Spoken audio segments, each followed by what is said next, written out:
Hello, my name is Joshua Young. Today I'm going to be explaining the series of events that occurred in my life that led me back to Christianity and that proved to me beyond a shadow of a doubt that we are not alone in the universe and that there is a God. This started back when I was a child. I was raised a Christian, fundamentalist, Protestant Christian, and homeschooled, did not have a lot of exposure outside of that. Around the time I was 10, 11, 12 years old, I started to experience a dark presence that would enter my room. It was very similar to a sleep paralysis episode that people would have, except I was not paralyzed. I could actually move around. I could leave the room. I could come back.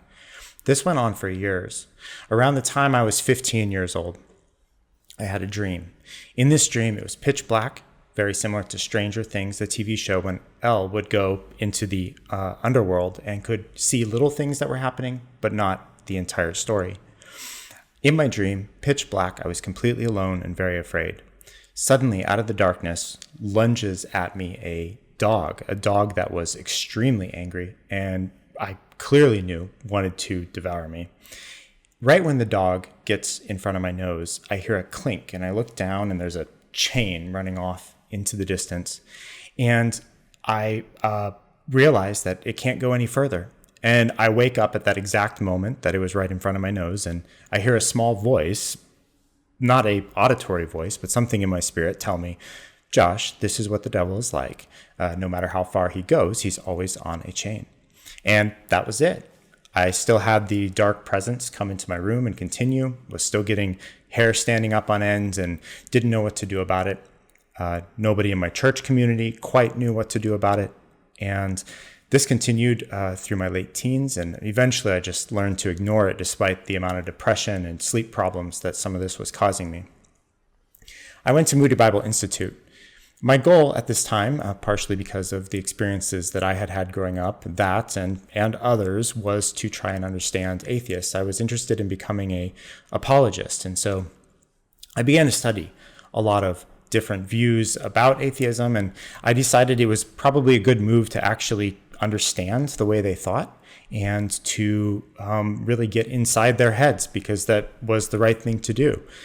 So during this process, I started to notice that there were some issues with my faith, some questions that couldn't be answered, strange questions about the Bible and the texts in particular that didn't seem to line up 100% with the Christianity that I knew.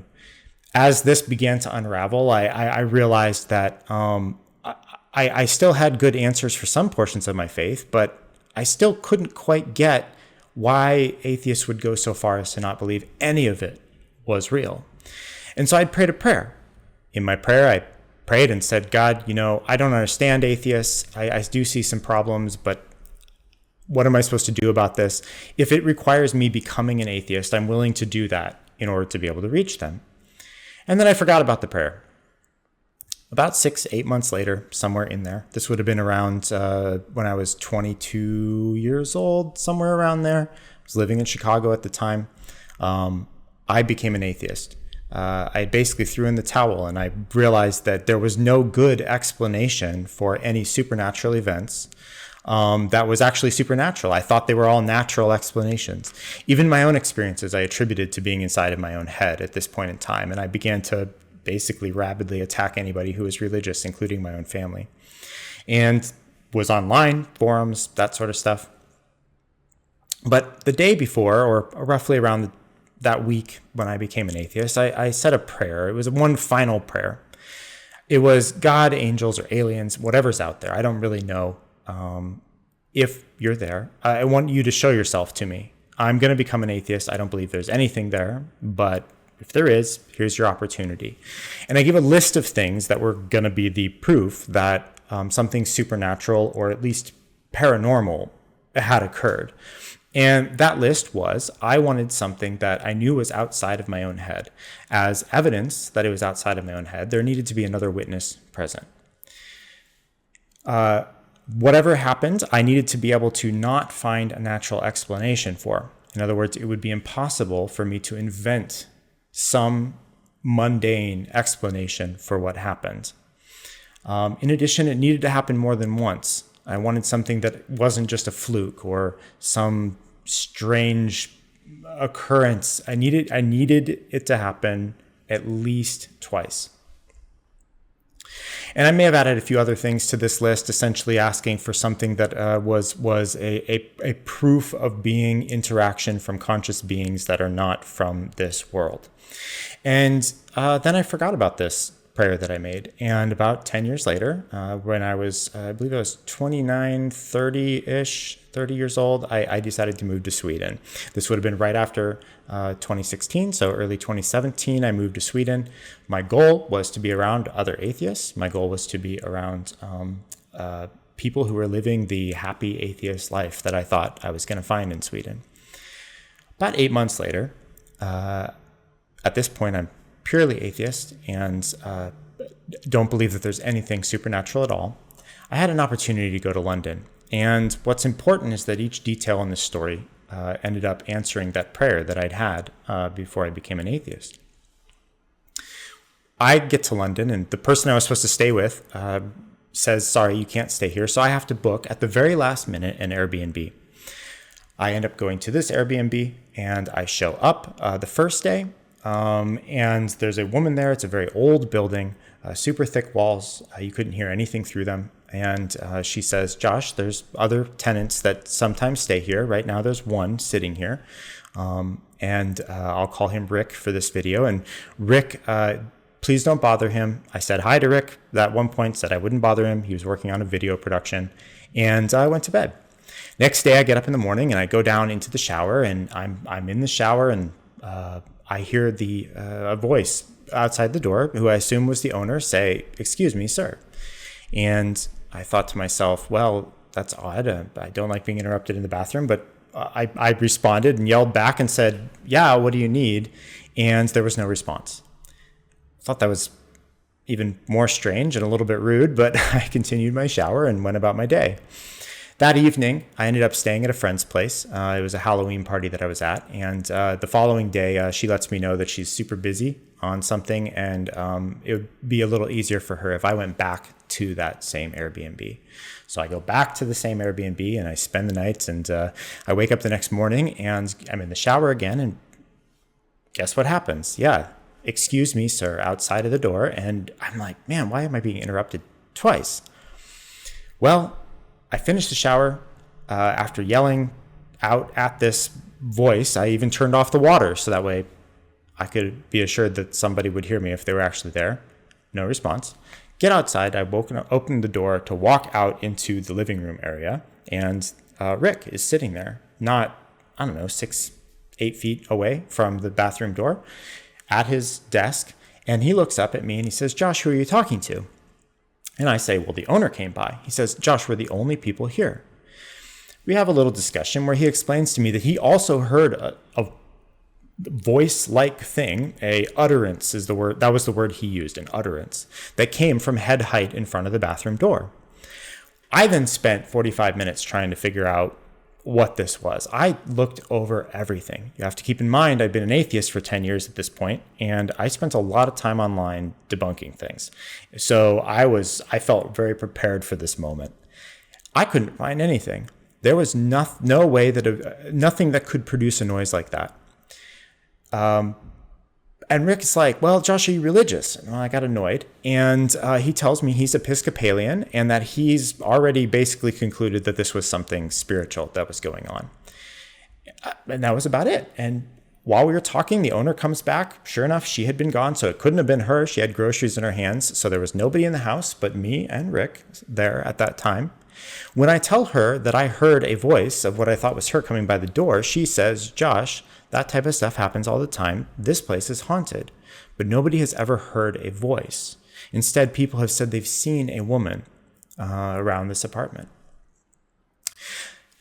I leave that day and I pretty much blue screened. I blocked it out of my head. It was unexplainable, but I certainly wasn't going to gather any data from this. After all, what possible data can you make about anything religious or spiritual from that kind of an event?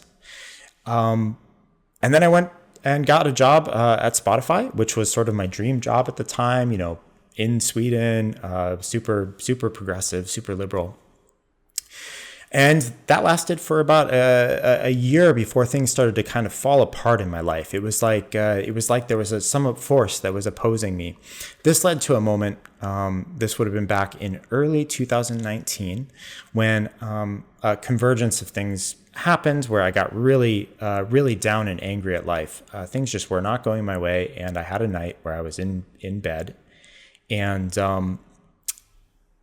I said a little prayer where I was so mad, and then I remembered that event with that voice, and I thought, maybe there's a chance. There's something spiritual out there. And my prayer was, God, angels, or aliens, whatever's out there, I don't know what's going on, but I'm tired of living my life for myself. And at that moment, for the first time since I had become an atheist, I had this dark presence fill the room again. Hair stood up on end.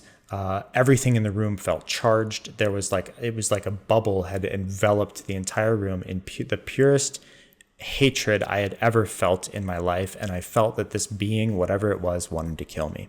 I said a little prayer asking for protection, and I felt a little voice tell me, I will protect you. And what followed next was months of this presence being back in my life and me trying to sort everything out.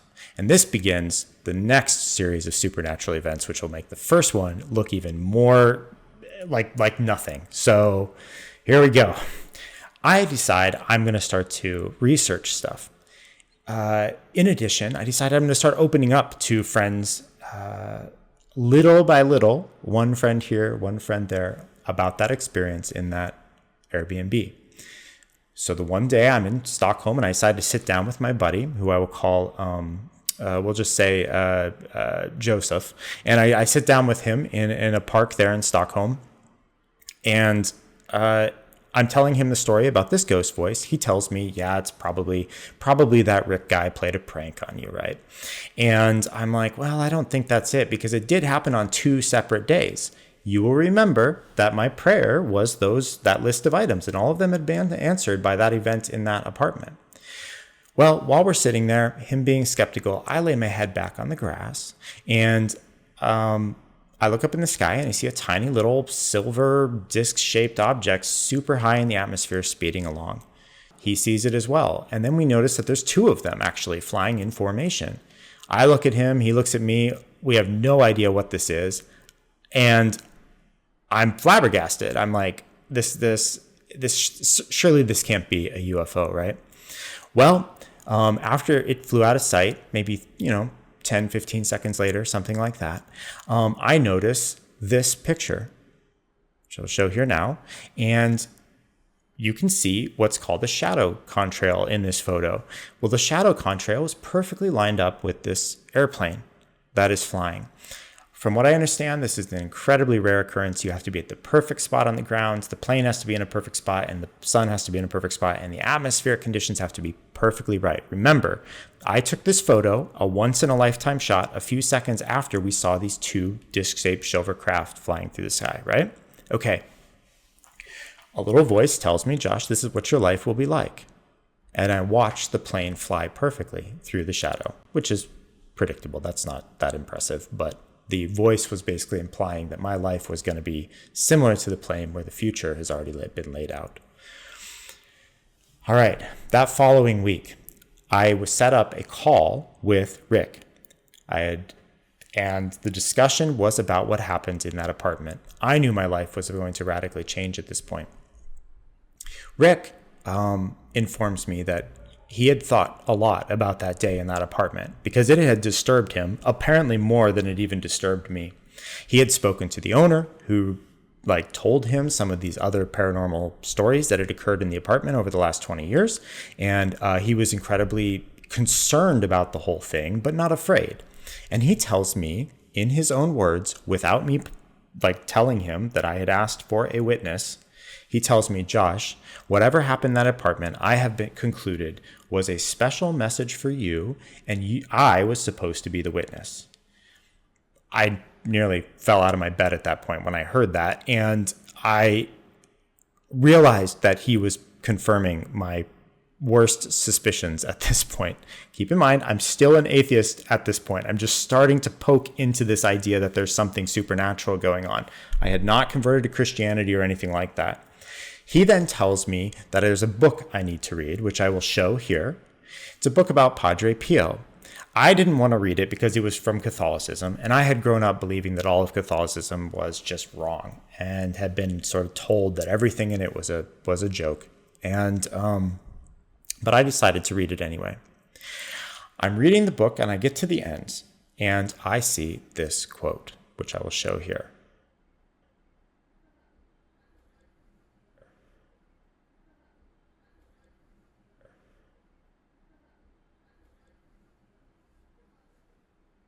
And you can imagine my surprise, because this was the dream I had when I was 15. But there was no way I even knew who Padre Pio was, because I grew up homeschooled as a Protestant in the middle of Wichita, Kansas. There's no way I would have heard that quote from anybody at that point in time. And that dream apparently had been planted when I was 15, during that dark period of my life. And it was now linked to this moment in the future. And I would have never read the book if I had not had Rick be the witness in the apartment, and if Rick had not recommended that particular book. So there's like a breadcrumb series of events here where one thing is the one domino is knocking down the next, and it still keeps going. Well, I get off the call with Rick and I'm in bed and I feel the dark presence come back. But this time there was a light presence that I saw in an aura-like way rise up in front of the dark presence and split into two beings that stand on either end of my apartment. And I hear a little voice say, "You need this protection." And I was like, protection from what? At this point, I'm thinking, okay, clearly this is something like that Christians would call a devil or a demon. And these are some light beings, so they might be angels, right? But I'm not getting any information beyond what I'm kind of seeing happening in the spiritual realm. And, okay, so that night ends. This dark presence is now there, but I'm also feeling this sort of tug and war battle between these light beings and this dark presence. And I could feel the dark presence when I'm coming back home, hair standing on end, really strange stuff's going on. I did have a couple poltergeist style things happen. Maybe I'll discuss those in another video. They aren't super relevant to the story, just so you know that this is a really kind of heavy, dark period. Well, I had gotten a new job, right? And I was trying to navigate this new portion of my life. This would have been the summer of 2019. And I'm hanging out with some friends. And I remember I get back home and I go out onto my back balcony and I look up and I see a star. But it's like 10 to 20 times brighter than a normal star. And the sky was still slightly blue. So my first thought was, wow, that kind of looks like a super, super bright version of Venus. But I look a little closer and I can see against the building that was across the way that it was moving. So it was a light that was moving in the sky about the speed of a drifting balloon. And right, like a second after I looked at it, it just disappeared. And I thought that was really strange. So I thought, well, maybe it was a glint off of a sun, but I knew the sun went down over there and that was over there. It didn't make sense, the position of it. Crazy thing was I dismissed that as well, but it came back. And in fact, that summer, it came back probably about 6 to 8 times during the summer. And it got to the point where I was actually texting friends that I was talking when I would see it on a couple of different occasions. So I had friends that were like not there with me in my apartment to see it, but I did have friends that I messaged while this was happening. Keep in mind, I want to just pause for a moment. This doesn't prove anything, okay? All I have is some strange things happening. And I have some connections that there's some synchronicities occurring in my life. But this isn't guiding me any particular direction except for the hint of Padre Pio, right? Okay, so around the end of that summer, I had a chance to date a friend of some friends, and it didn't work out. But I'm starting to think that there's something dark and sinister about the spiritual realm, and that there's clearly a problem. I'm chatting with her. She tells me that she has this dark void in her chest. I'm walking home that evening thinking, wow, that sounds demonic. And I say a little prayer and I say, God, I would like to help my friend. I know there's something going on in the spiritual realm of some sort, but I don't know how to pray for her. What do I need to pray for? And it was like someone yelled it into my head, the word deliverance. I wrote it down in my journal. I even wrote, I don't know why, but I received the word deliverance, and I don't know what it's for. Well, I was getting annoyed at this light in the sky, right? So I thought to myself, well, I've read a lot about UFOs at this point, trying to find a story of anybody on the entire planet who had had a UFO keep reappearing directly to them. And I couldn't find any. And I'm thinking, well, maybe it's just a satellite, or maybe it's just I'm getting confused in my head about something. So I thought, I'm only going to believe that it's something unnatural if it moves in an extraordinary way. Well, the next time I go outside, I look up, and there it is again. But this time, it disappears when I look at it, just like it had done the other times before. But I look back, and there it is again. I'm like, well, it's never done this before. It disappears again. I'm like, what in the world's going on? I look again, and there it is a third time.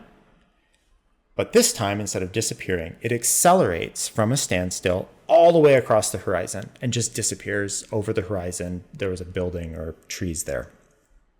In any case, I'm stunned because now something clearly was listening to my thoughts. I had seen it many times before, but it wasn't until I thought I'm not going to trust that this is something unnatural that it did it. Well, now I'm like, whoa, this kind of fits a lot of other people's stories about these UFO, UAP crafts, as they were called.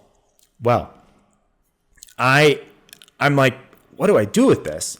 Again, I have no information on what to do with this other than clearly there are some other beings, some other conscious beings that are interacting with us for some reason. I thought I might be going nuts. Well, about a week, two later, something like that, I was walking in my apartment and a thought occurred to me. And it was, I do know a story where somebody had some sort of a star appear to them repeatedly. So I looked up the story of the Magi in the Bible, and I noticed a couple of things. First of all, in the story, it says that it appears that the light that they saw appeared and disappeared a couple times. Second, it says the light moved ahead of them until it went over the place where Jesus was laying at that point in time. And I thought to myself, wait, so what did they do? They followed this thing. And I thought, no way on this planet. That's insane. This is the most insane thing I will ever do in my life if I do this. So I said a prayer and I said, okay, God, angels, I think I'm supposed to follow this light. If you want me to follow, please do it again. And I meant move in a strange way again. Well, the following night or that night, can't quite remember, but I go out on my balcony. I look up and there's nothing there. And I'm like, man, there's nothing going on. I'm looking. I must have spent a couple minutes just looking the sky, scanning, looking for anything. I don't see anything. At the very exact moment when I gave up and was going to turn my head to go back inside, I see it dart out of the sky. And it went to the same location it had before. And I could tell where it was going because it shot in front of the tip of one of those large cranes. So I knew the pinpoint marker on the horizon where it had gone. I grabbed my phone, open Google Maps, I point the compass to where it had gone, and I start scrolling. Well, you have to remember, I'm in Sweden at this point in time. Almost everything is in Swedish for locations, but I scroll about 7 kilometers, and I come across a label that says New Life. I click it. It's a church. I was a little disappointed, I'll be honest. I was hoping for something a little more new agey or esoteric, but anyway, they were going to have services that Sunday, and I decided to go. I show up at the services that Sunday, and keep in mind, I had no confirmation at this point that I had gone to the right location. I noticed that there's a pastor who is a traveling pastor. I believe he had established that church 15, 20 years before or something like that. And he was doing a special series on spiritual warfare that following day, the Tuesday, and the Wednesday.